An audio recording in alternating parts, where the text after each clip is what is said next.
కవిగా ప్రసిద్ధుడైన అందశ్రీ గారికి మనం సభాపక్షాన సంతాపం తెలిపే అవకాశం ఉంటే పరిశీలించవలసిందే కోరుతున్నాను. తప్పనిసరిగా పరిశీలిద్దాం. శ్రీనివాస్ మల్లన్న గారు.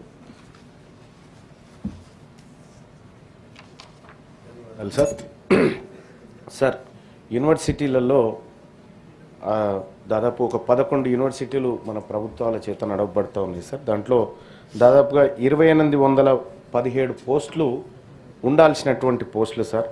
దాదాపుగా ఇప్పుడు ఖాళీగా ఉన్నాయి 1129 పోస్టులు ఖాళీగా ఉన్నాయి సార్. అసిస్టెంట్ ప్రొఫెసర్లు కానీ, అసోసియేట్ ప్రొఫెసర్లు కానీ, ప్రొఫెసర్లు కానీ చాలా రంగాల్లో ఇప్పుడు దాదాపుగా 1692 మంది మాత్రమే పనిచేస్తూ ఉన్నారు సార్. దాంట్లో కూడా కాంట్రాక్ట్ అధ్యాపకులే 935 మంది ఉన్నారు sir.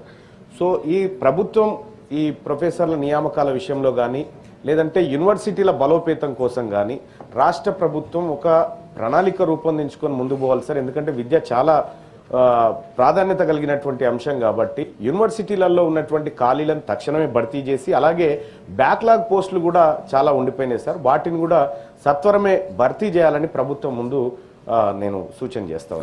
Thank you. Honourable minister. అధ్యక్ష. శ్రావణ్ కుమార్ గారు. గౌరవనీయులైన చైర్మన్ గారికి నాకు ఈ అవకాశం ఇచ్చినందుకు హృదయపూర్వకంగా ధన్యవాదం తెలియజేస్తూ ఒక ముఖ్యమైన అంశం మీ ద్వారా సభ దృష్టికి తీసుకొచ్చే ప్రయత్నం చేస్తాను. There is an act sir, the rights for persons with disabilities act అని చెప్పని RPWD యాక్ట్ 2016 అని చెప్పని అంటారు. It's a very prominent act, historical act that was brought in by the government of India.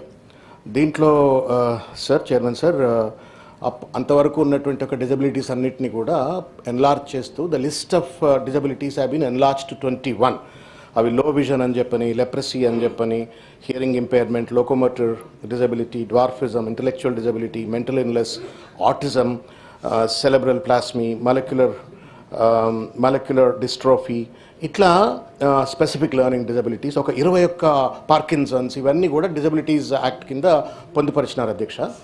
అయితే దురదృష్టం ఏంటి అంటే కొంత సీరియస్నెస్ ఈ యాక్ట్ని ఇంప్లిమెంట్ చేయలేకపోవటం వల్ల చాలామంది తల్లిదండ్రులు, లక్షల మంది పిల్లలు, లక్షల మంది తల్లిదండ్రులు ఇవాళ చాలా ఇబ్బంది దేశవ్యాప్తంగా తెలంగాణలో కూడా పడుతున్నటువంటి ఒక పిల్లలు ఉన్నారు అధ్యక్ష. స్కూల్స్లో పర్టికులర్గా పిల్లలకు లెర్నింగ్ డిజబిలిటీ ఉందని తెలియదు, ఆటిజం ఉందని తెలియదు. వాళ్లకు సరి అయినటువంటి ఒక ఓరియంటేషన్ కల్పించే విధంగా సెన్సిటైజేషన్ స్కూల్లో ఉన్నటువంటి ఒక యజమానులకు కానీ టీచర్లకు కానీ లేదు. అక్కడ అవసరమైనటువంటి రీహాబిలిటేషన్ కౌన్సిలింగ్ సెంటర్స్ కానీ లేవు. దానివల్ల పిల్లలు చాలా ఇబ్బంది గురవుతూ ఉన్నారు. సమాజంలో వారికి ఈక్వల్ రైట్స్ను కల్పించవలసినటువంటి ఒక స్ఫూర్తితో పట్టుకొచ్చిన యాక్ట్ అధ్యక్ష.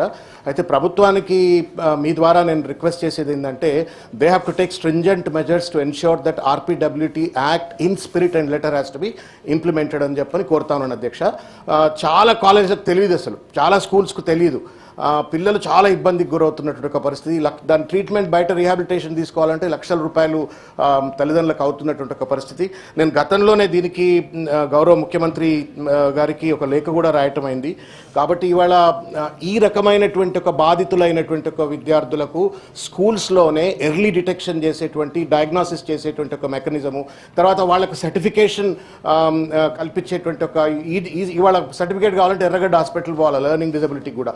అట్లా కాకుండా ప్రభుత్వం కొంత సింప్లిఫైడ్ ప్రొసీజర్స్ కనుక పట్టుకొచ్చినట్టయితే పిల్లలంతా కూడా లెర్నింగ్ డిజబిలిటీస్, ఆటిజం ఇటువంటి సర్టిఫికేషన్ తీసుకోవచ్చు.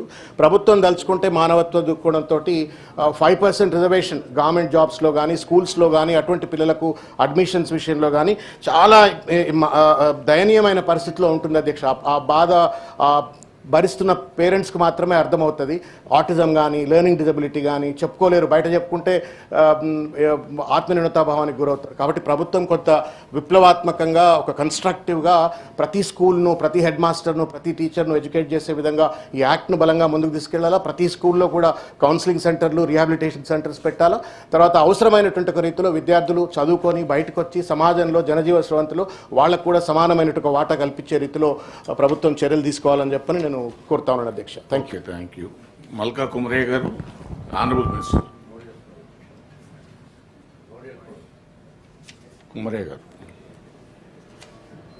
నమస్తే సార్, ఈ అవకాశం ఇచ్చిన మీకు ధన్యవాదాలు. తర్వాత ఈ స్కూల్స్లో సార్